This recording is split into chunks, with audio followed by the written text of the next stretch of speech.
international interests and do not care about our safety. We ask Kenyans to oppose this move and to totally reject any GMO foods should they ever enter the Kenyan market. Our constitution is clear on the sovereignty of the people on matters both small and large. On grave matters such as life-altering GMO foods and technology, the people's voice must be heard and respected. We are sure the people and their chosen leaders will overwhelmingly reject GMOs once their views are heard. End of statement.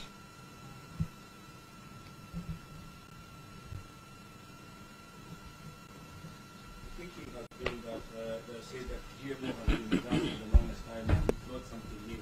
Even as the minister goes ahead to say that there are thousands of ways to die, we believe that we've been eating GMO for the longest time. Why are we causing this when we believe that there are cabinet decisions? Well, you see, first, let's get it right. Decisions of this magnitude cannot be left entirely to the cabinet, the way the government works, unless it is changed. The policy are formulated in the ministries by the technocrats. Then they go to the cabinet by way of sessional papers or cabinet memoranda. The cabinet debates and approves. Then those documents must come to Parliament. When it comes to law, any legislation must go through the People's Representative House, which is the Parliament. It must be tabled there, either as a sessional paper or whatever it is. And Parliament must then debate it, subject also to public participation. That is when it now becomes a government, official national policy document.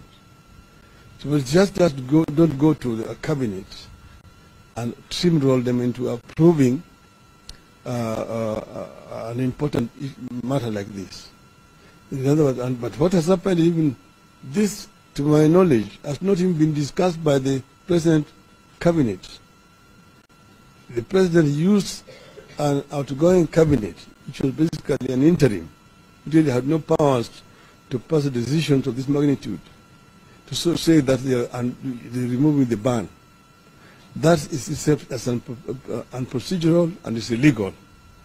This matter must be subjected to proper public debate and approved by the people's representative in the National Assembly and the Senate. Well, the last one for me, you are linking to proposals by a push by multinationals and also foreign nations. What information do you have with regard to this, and who is pushing it specifically? I don't want to speculate, but we know that the companies that themselves are manufacturing the seeds and also fertilizers are trying to find new markets, and are the ones which are actually pushing this year. And they are actually approached people in the government.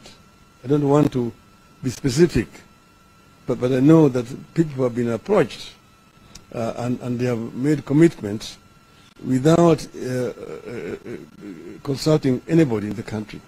So they are trying basically to steamroll this issue, the country, for their own maybe individual benefits.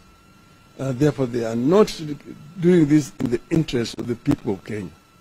We know that as we talk now, there are sufficient stocks of maize in the country. And farmers even right now are harvesting. And as you see, there's fear, particularly in the Rift Valley, which is our grain bread basket, that the farmers' maize are going to lose the market when the market is going to be flooded by this GMO maize which is being imported in the country.